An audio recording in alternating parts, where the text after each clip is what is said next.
Okay, this one is being video recorded. Who, is there anybody who specifically would like to start and do a 2-minute conversation about their ideas and thoughts on the economy for Stratford? I'll start. Brad, you can start. So for those of you that don't know me, my name is Brad Heath, and hi. So in regards to the economy, Stratford, tagline, where arts and industry combine. And I think that, and these are just my own opinions, but truly Stratford is firing on all cylinders. And I use that terminology because cylinders is automotive, and we truly are. When we look at the arts, I'm very excited about what the new Tom Patterson Theatre is going to do for our community in terms of driving the economy in that sector. I think that the festival has done an amazing job and is a major employer in our community. It's exciting for me to see how that will have the transferable or the domino effect as it helps Stratford to go forward in that sector. When I look at the automotive sector as just one in terms of manufacturing, again, Stratford has been known as being a lunchbox community. And I think that there's nothing wrong with that. It's something that we should be proud of because we employ thousands of people in the manufacturing sector. Something that our Economic Development Corporation has done an amazing job at is promoting our community, not just nationally, but internationally. And we have communities, or so we have countries that are looking at and investing in our community. And it is not just because what we do here right now in terms of manufacturing, and it's because we have the quality of life. And in terms of the economy, we have to look at what does Stratford have to offer, and is that quality of life. Manufacturers don't say, what is your tax base? That's not the first question they look at. They say, what do you have to offer? Our community hits on all the cylinders in terms of the quality of life.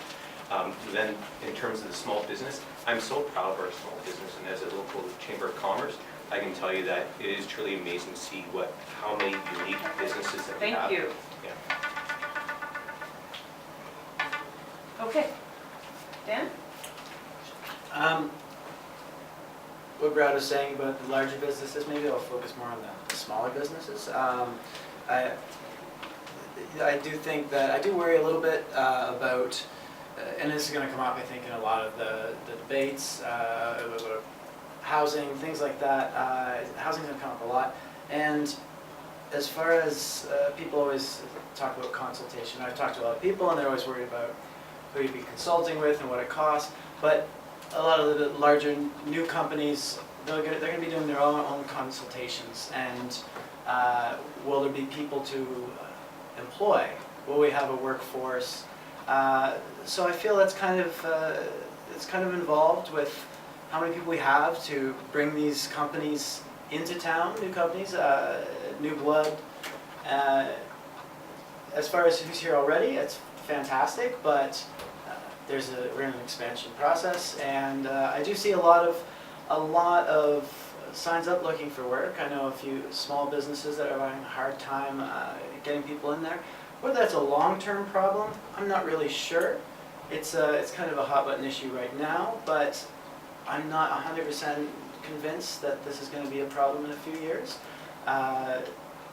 However, next council, whoever's on there, I feel strongly that it's not going to be a huge problem. But as far as bringing people in, I would like to see a little bit more push to the housing so we can have large workforces for these larger businesses and maintain a rolling economy. Okay. To carry on without it, there's a factory around town now that is occupying space next door because they're actually subsidizing their workers to come here because the workers can't find affordable housing in this town, so they choose not to come here. So to get them in here, they're actually subsidizing them staying next door. And I don't know how well that's working out. I think there's quite a large turnover of staff, but that's an issue that has to be addressed in the future around here. Is we're pricing ourselves out of the housing market for people who are working at lower income jobs. And the other thing, I don't want to be a curmudgeon about it, but picking up on the Festival Theatre, sure, they're the number, they're what put Stratford on the map today, but that wasn't always the case. I lived back here in the 60s and they were just starting out, and the railway was a big thing. So I mean, we do have that And I would like to see the Stratford Festival giving back a little more to the community. I'm on faculty at Stratford Chess School. They struggle financially there, and we do lots of things for the festival. We don't get very much in return. And I'm not speaking for the Board of Governors at the Chess School. And this is me personally saying this because I don't think they would say it. But they benefit from this town too. They get a lot of grant money from the governments as well, and I would like to see them give them a bit more back to Stratford. Okay. Okay, I definitely have to reiterate what you said. Stratford's super lucky that we have a very versatile economy here, whether that's culture and arts, manufacturing services, education, healthcare, whatnot. I've been reading through the Perth County Opportunity 2020 document, and there definitely seems to be a disconnect between what youth first are perceiving as available jobs and what's actually available. The least attractive sectors for employment right now are agriculture, transportation, manufacturing. However, that's where most of the jobs are. And looking at that same document, there's a huge labor shortage here in Stratford. That's what they're outlining or foreseeing up until 2020. And they can't retain a strong enough hiring pool.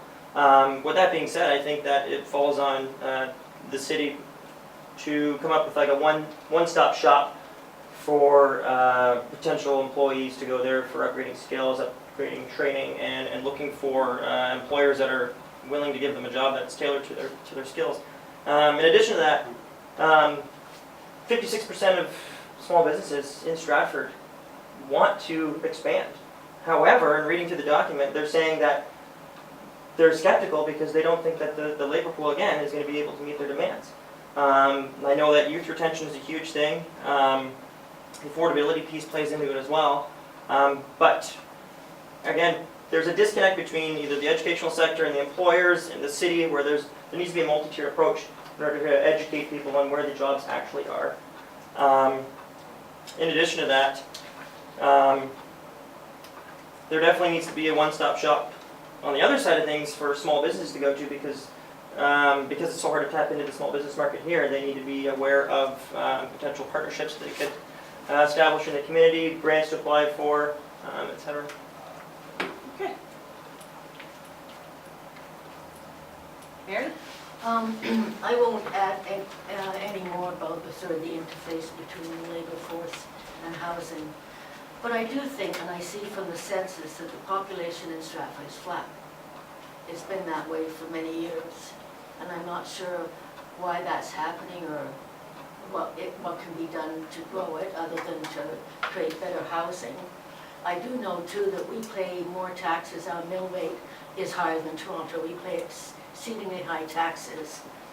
And I know also that some of the buildings downtown that are left vacant, which don't really look good for our brand in terms of marketing ourselves as a tourist destination any more than the piles of rubble and the boarded up buildings do. I understand most of those vacant buildings have a lower tax rate because they're vacant. And I'm not sure that that's all that wise when we're a town that's sort of looking for funding to grow and develop more things for the community.